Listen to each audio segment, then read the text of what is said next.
Welcome to Lockbox, a podcast providing real estate professionals with action items for success. My name is Jeffrey Brogger, and I'm going to be your host. I'm the founder of two real estate marketing and tech companies, STEEZY.Digital and realnurture.io. In this podcast, you'll learn from top 1% real estate and mortgage brokers the exact secrets to their success. Welcome to Lockbox. Welcome to Lockbox. My name is Jeffrey Brogger, and I am here today with Saurabh Bajaj. Saurabh, thank you so much for being with us. Thanks, Jeffrey, for having me. Great to be here. Absolutely.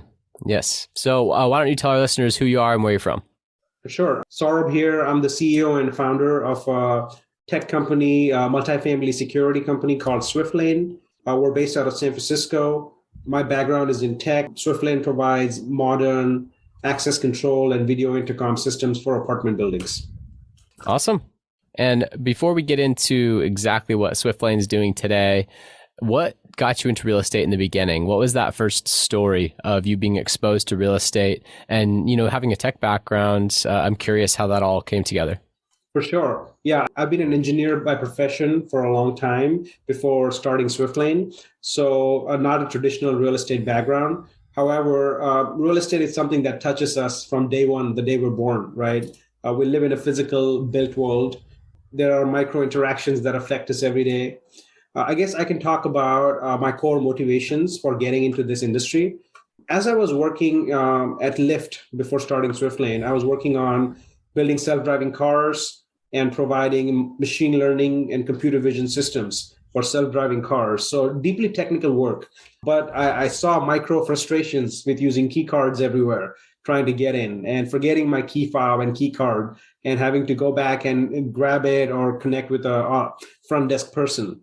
Similarly, security became more and more top of mind for me for physical spaces, as we saw a lot of gun violence and mass shootings and problems like those. So it came from a place of wanting to use my background to solve safety and security for buildings. And that got me into the real estate world, coming from technology to solving problems with my technology background in the real estate world. Interesting. Yeah, that's definitely an interesting experience to be going to and from work, and it seems like you had a key fob to get back into your condo or your apartment at the time, and you might misplace it or lose it or leave it at your desk, and you're like, oh gosh, like now I have to go to the front desk, and so it created this need that you then had the resources and the knowledge to solve, and so that got you into building Swiftlane, and it's evolved from there. So I'm excited to talk about everything that Swiftlane is today, but yeah, really cool origin story. And, when it comes to your entrepreneurial journey, one of the things that I would love to know, especially being in the Silicon Valley tech startup world, which is very, very competitive, I'm curious, what's the single most important action that you've taken on a daily basis that has attributed most to your success? I would say a strong desire to learn and improve, both as a person as well as a company, as an organization. That's something that's really helped us grow rapidly and faster. And that's created an evolution path where I have a natural desire to just learn every day. I'm a sponge. I'm constantly absorbing information. I feel like that's part of my character. And I think that helps me grow faster and learn new things and take them on. The other thing I would say that has helped a lot as part of building the company has been to focus on creating and giving value rather than trying to get value back. So for example, on sales, rather than trying to sell and get value, focus on driving value to people we interact with. Yes, it all comes back to value. Isn't that so true in today's world? I mean, it's always been true. Even Think and Grow Rich, like the concept of, gaining massive amounts of money is you have to bring value to the marketplace. You have to bring value to the world. And so really appreciate that focus on your end.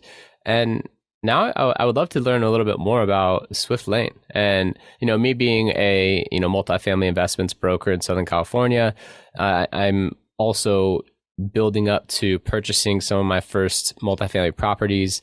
And so I'm very interested, as a broker and future owner of multifamily, very curious on what Swiftlane has to offer. Sure. Yeah, I can give a brief overview about Swiftlane. So The main focus for Swiftlane is to create the next generation of access control experiences for multifamily buildings. What does that mean? So that means upgrading your key-based and key fob-based access experience with something more modern, also handling visitor access better. At Swiftlane, what we've done is provide cutting-edge technology that can use your face to open doors. So think of it as Face ID for the buildings. Now you don't have to fumble for a key fob. Maybe you're pushing a stroller or carrying groceries.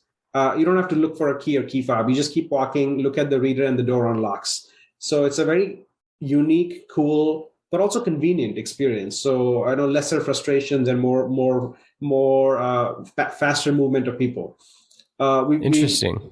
And we've created ability to use your phone, turn your phone into your key. So you can press a button to unlock a door for either yourself or a food delivery person coming in or a family member visiting. We have video intercom systems that can connect a visitor to your phone, similar to a FaceTime call. You can talk to them, see them, and then remotely buzz them in to the building rather than having to go to a wall-mounted buzzer. Nice. I like that a lot. Yeah. And this seems like it is applicable mostly in Class A types of multifamily investments, right? They're higher unit density. They are in more metropolitan areas. They're probably nicer and newer in the amenity mix, right? They have more of a technology amenity mix. This wouldn't really be applicable for like a Class C or a Class B multifamily. Am I wrong there? Basically, it evokes the experience of a Class A instantly. So, but the product is designed to be the same price point as a traditional key fob system.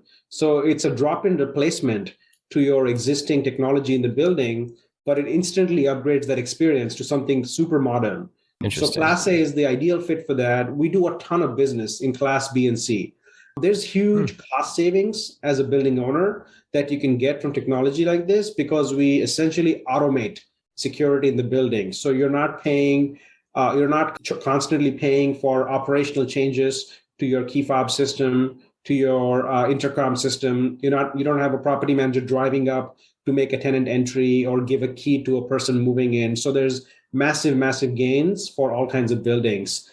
Typically, it's more than 30 plus units where we add a ton of value. Below that, we see keys are still dominantly used. Got it. So 30 plus units. And you mentioned, a property manager wouldn't have to drive to go give a new tenant access and meet them at the property. So I'd love for you to just walk me through what that one process looks like in a little bit more detail for that one case study process. So let's take the example of a tenant moving in. And in a traditional experience, a property manager would drive over and hand over a key and a key fob. The key might give access to the individual unit. Maybe there's a key fob for the common areas, for the front door, package room, and whatnot. And they would also program manually the intercom directory on the unit itself.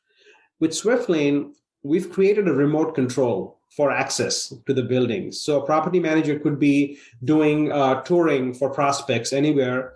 They know that they have to move Jeffrey into a new unit. They're just going to go to the Swiftlane mobile app and invite you over with your email. What happens is you get an email to sign up for the Swiftlane app. You download the app, you enroll your face, and now you're able to use face recognition and mobile access to the property instantly. And it automatically creates your entry in the intercom system because it's a web-connected, cloud-connected system. So now you don't have to do any in-person exchange of credentials. Wow, that's powerful. And was this based on some trends that you were seeing in leasing, technology, resident experience in multifamily? Yeah, and I think there's a lot of, tailwinds towards that. For example, we're all buying stuff online now, right? E-commerce has taken off like crazy, especially post-COVID. Alongside with that, package delivery and package theft has gotten really worse. About $6 billion worth of packages were stolen in 2020 alone, and that number gets bigger and bigger every year. So people want better package safety. They want video verification. So that's where the video intercom comes in. COVID also accelerated the need for touchless entry. So Swiftlane's product provides touchless entry through the mobile app as well as face recognition access, and it's becoming more and more common. Finally, one more trend is that millennials are now the dominant renters. We don't carry paper maps anywhere, right? But we use our phone for everything. Similarly, why are we carrying keys or key fobs? Our phone could become our key, our face could become our key. So that trend is already happening in other industries and about to be, it's becoming bigger in real estate. Absolutely. And to your point, Yeah. I am a case study. I have no keys. I have a Tesla, which I control fully with my phone, and I have a key code lock on my door at home. So literally the only time I pull out keys is when I need to move my 67 Beetle because there's street sweeping. And I go pull my keys out and start that sucker up. But you're so right that in today's world, we control everything with our phones. And as a broker, think about doing a site tour for a prospect. It could be a condo unit or it could be a rental unit as a property manager. Typically, you would need to have a key with you for the building as well as the unit. With Swiftlane, what we can do is we can just provide remote access. You can just open the app or a link and you can just press the button to open the door.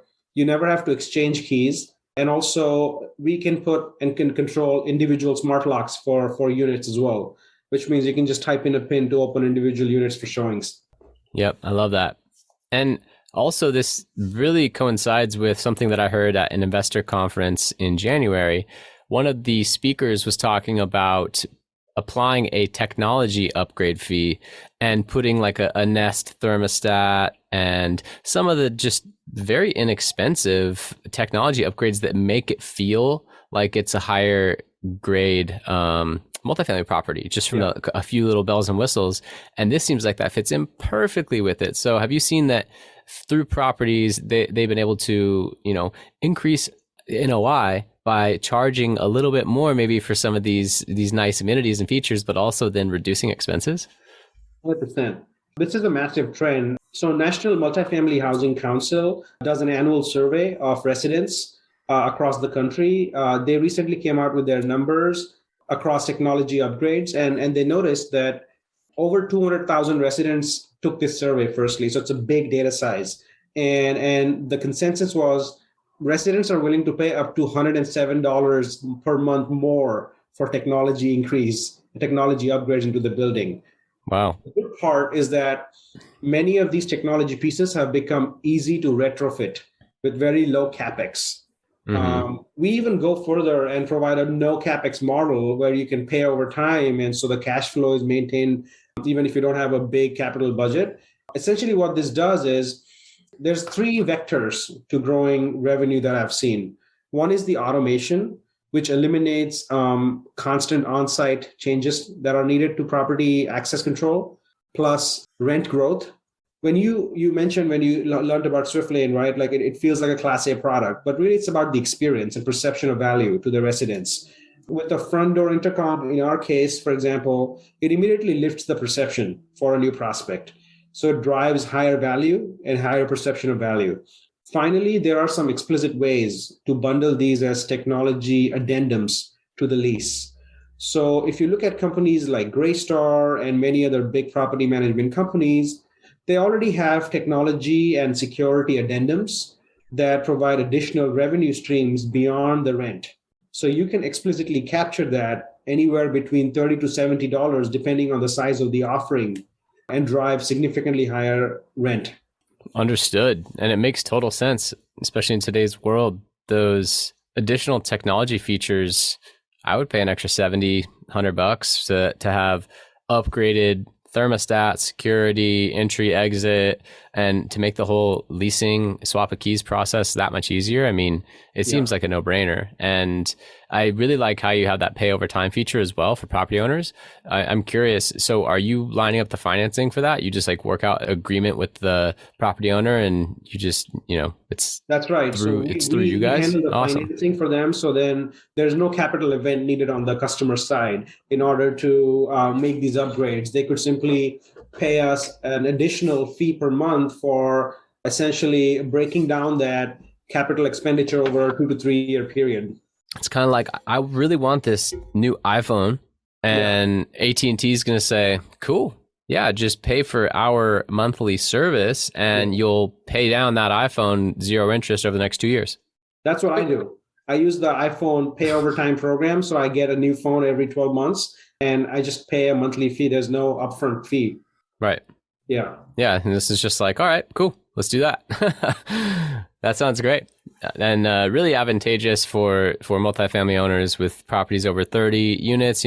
This also adds just another element when you're looking at a property from a pro forma standpoint, because you could take a property that has some deferred maintenance and is outdated and not only look at carpets, paint, and the remaining amenities that you might improve, but also now if you can finance in a technology upgrade and charge an extra $50 to $100 a month just for that, that is massive. I mean, then you're going from bumping rents from $50 to $75 to bumping rents $100 to $150. And I mean, we all know the multipliers on multifamily once you then either flip that in 12 months or just keep that cash flow going. So this is a tremendous opportunity. Especially as the cost of capital continues to rise now with the interest rate increase, the cost of capital is going to increase. So this might become even more important. Yeah, I couldn't agree more. And that's why I was definitely curious about the financing aspect. So what's the trend that you see with increasing rents and just things going into, the 2020s, like the housing shortage, everything that's going on and how that relates to multifamily? Like, do you think that there will be more demand on multifamily properties going into the 2020s? I really want your feedback on this. More hearing from our customers is there is a consistent pattern where millennials are continuing to rent over owning. There's just a strong preference to keep renting over owning.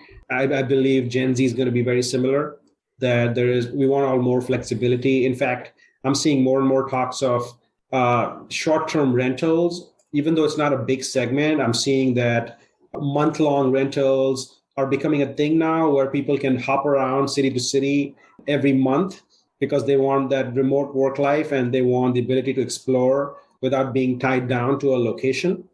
Mm-hmm. That's one trend I'm seeing. The other trend I'm seeing is there's definitely technology starting to be adopted in buildings much more rapidly than it was 5 years ago. And real estate industry is starting to reap the benefits of technology for improving operations and creating better living experiences. I'm also noticing that these technology changes are not just limited to new construction. I'm seeing a lot of need for retrofitting and improving existing properties because of a better, I guess, clarity around how that can result in higher NOI. So there's more and more acceleration around adoption of modern technology. There's so many trends right now. I feel like there is a real disruption happening, not just from the technology side, but also, insurance and rent collection and whatnot. Absolutely. And it seems like you're a part of it, right? You're helping with the disruption of the old way, which who likes keys? I hated keys. Once I got a Tesla, I literally took the keys out of my pocket and never looked back because I hated them sticking into my leg when I would have them in my jeans, right? Like that's the worst. So as soon as I got a Tesla, I was like, no more keys for me, right? Yeah. So yeah, I love it. I think it's a great concept. And also there's the sense of, I think there is a key anxiety that I've realized that exists. Like, what if I forgot my key? I'm going to get locked out. What if I did not carry my key fob and left my apartment? I could get locked out. And there is a built-in thought or anxiety like, did I take my key with me as I'm leaving the house? Phone, keys, wallet. That's like the checklist, right? Exactly, check, right? check. So when you have to stop worrying about one less thing, it's great because you no longer have to worry about getting locked out, which seems to be a constant thing for a lot of people. And the cool thing about that as well is it's gone from phone, keys, wallet, where you're checking all three, to, for me, then it was phone, wallet. And now with Apple Wallet, it's just phone. And past that, you can get it on your watch now. So you just need your watch. You just walk up. You can pay at a vendor with your watch. You can, I haven't actually tried to get in my car with my watch, but I might be able to. But this is the world we're living in today, right? I love having a talk with a tech founder because it's like, the real estate industry in a lot of ways is antiquated and slow to adopt to technology, especially on the commercial side, right? I have clients on the residential and the commercial side. There's a lot more tech forward thinking products that are on the residential side that haven't made it over to commercial yet. But this is phenomenal to see a commercial based product in the multifamily world that is tech first and using advanced technology like this to just make the consumer's life easier while also increasing NOI. This is a no brainer. That's what we learned, Jeffrey, that I think, so when I started the company, we didn't really focus on NOI or value to the owners very much. We were just focused on creating the best experience possible. And then we realized that that doesn't work. It has to be a win-win. In order to truly create scalable value in real estate, it's about creating that win, almost three-tier win between resident, property management, and owners. And if you are able to figure that out, that's where the success lies for multifamily. I love it. Yeah. So is there a question that I should have asked you or anything that you'd like to expand upon from earlier? Well, I think we talked a lot about Swiftlane, and I'm happy to chat more about any of the learnings we've had as a company, especially that would be useful for the audience. I know a lot of brokers are part of the community. I'd be happy to talk about some things that work for us in terms of building demand for Swiftlane with owners. I'm sure that's a main segment. Yeah. So what I would like to focus on there is your primary customers are property managers and property owners. Yes. Right. And brokers, of course, want to get in touch with property owners to help them buy and sell their properties. So what I'm curious about is specifically on the property owner side of your marketing strategy, what are you doing to generate property owner leads? Is it primarily inbound? Is it outbound? I'd love to just get an overview of your strategy for that. Yeah, for sure. Happy to talk about that. It's been a learning process for us as well, but I think we've finally figured out to a large extent how to connect the dots between what owners want and how Swiftlane can help. I can share some experiences there. I think ultimately it comes down to adding value, like I said, driving value before asking for anything or asking value back. In this case, what does an owner want, right? What is their job? Either they're acquiring new properties, they're always looking for new properties that are valuable, they're trying to sell a property at the right time, or they're trying to increase valuation of an existing property in the portfolio. Those are pretty much the three dimensions of an owner's mindset at a high level, right? And then as we go deeper, what are the questions they're trying to answer when they are trying to acquire a new property, a new investment property? What are the good markets? What are the macro trends that matter? What are the hot markets where growth is going to happen? Where are people moving? Where are rents growing? These are type of questions that an owner's thinking about constantly, right? And then it comes down to deal flow within those markets as the second layer of research. So how can you add value to that process? So when you start showing value or creating value through any channel, you'll get an audience and you'll build relationships quickly and you'll have their attention because you're constantly bringing content-based value. The good part is that you don't have to be the original content author for any of that. You just need to be plugged in and be aware and share that knowledge.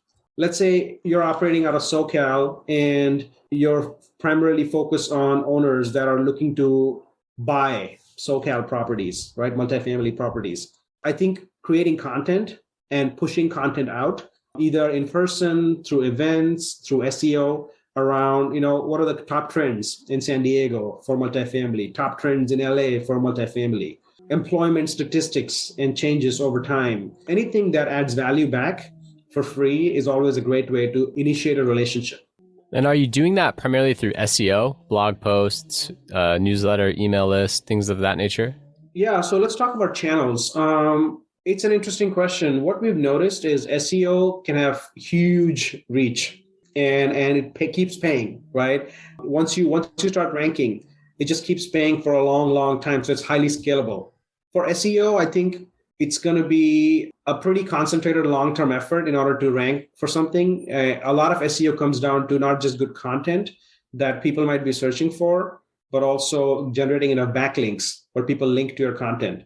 So it's a two-pronged approach there. I'm happy to go deeper, but we do some SEO. We drive over 1 million impressions a month, over 10,000 plus clicks. So we have a huge amount of traffic. that we've built with a very tiny team. But we also learned that SEO may not be the fastest and most efficient channel for reaching this customer. The building owners are not typically going online that often to search for that information. They might go online for certain things, but a lot of it comes down to outbound. I would say outbound channels have performed better for us. Outbound newsletters, creating a community through email subscriptions about a topic of interest for owners is always good. We've got a Swiftlane newsletter called Multifamily Edge. Please go subscribe to that, by the way. Just go to the website and look for the newsletter in the nav bar. We publish deeply researched content for multifamily owners, such as what are the trends in prefab housing? What are the trends in amenities? What are the trends in just general market macro trends? And it's not even, most of it is not even about Swiftlane. Almost never is it's about Swiftlane. It's about things that owners care about. So I would say outbound channels work. In-person events are always great. I do find that conferences are effective at meeting owners. However, they're expensive and there's a lot of noise and there's a lot of people. So you have to weigh the pros and cons of all those approaches. Right. It makes sense. So when you're talking about SEO and how it takes time, the benefit of your strategy with SEO is that you have nationwide or potentially global reach. Yeah. The conundrum with SEO for a real estate agent is that it's local. So inherently now your scope of possible searches has gone down so drastically if you're looking for only buyers within 25 miles of your office, right? And so it's really interesting on that note. You still want to show up for that stuff, but to your point, outbound becomes very important in those types of use cases. And you mentioned creating this email list around a certain topic or like some kind of group or community around the topic. So in that scenario, if you have done your content research, you have your first 6 to 10 emails already scheduled, ready to send, and all that is buttoned up, would you then just recommend calling and inviting the property owners or sending out a mailer? Like how do you then actually do that outbound? How do you build a community? How do you reach out to them? It varies a lot. Obviously, there's no one single shot answer to that.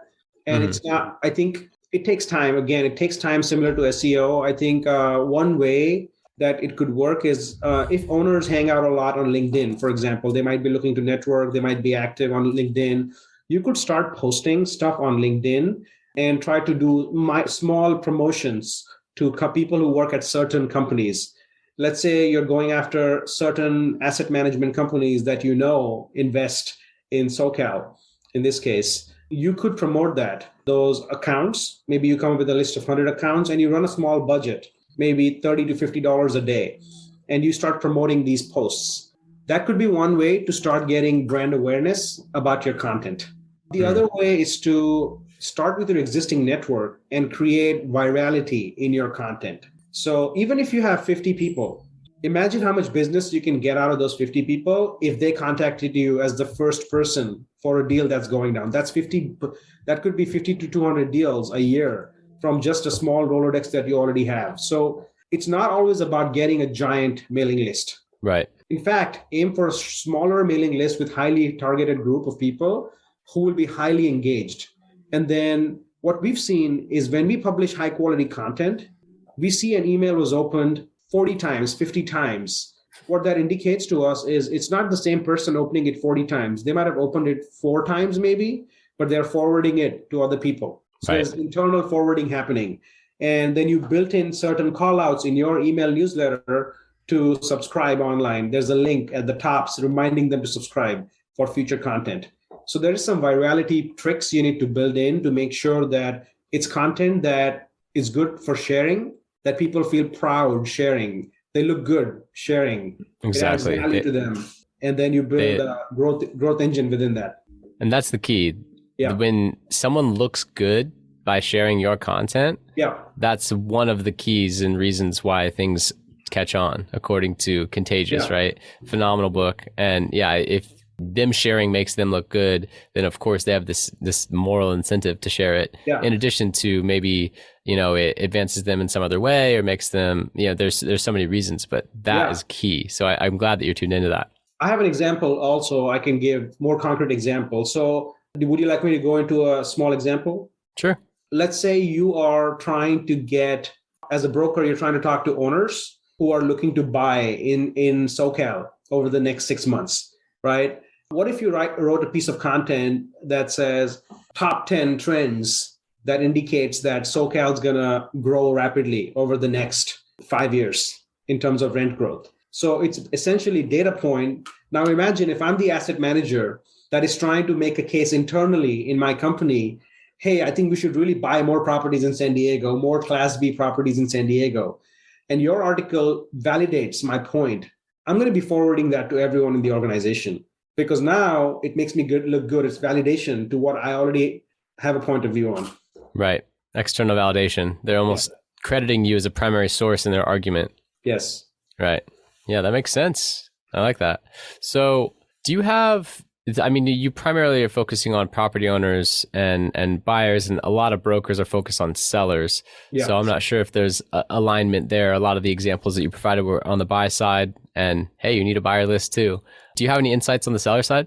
Well, for sellers, it's going to be the opposite. The sellers is going to be data points saying 5 reasons we're at the peak market for SoCal right now for apartments, which creates an incentive to sell, which creates an urgency to sell.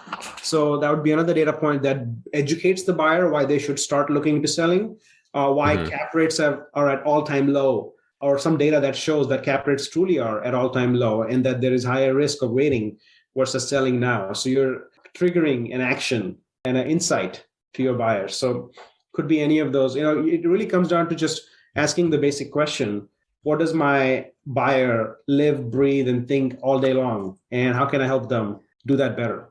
Right. Yeah. No, that's a great marketing principle. So I would love to ask how listeners can contact you. Yeah, a great way to connect with me is add me on LinkedIn.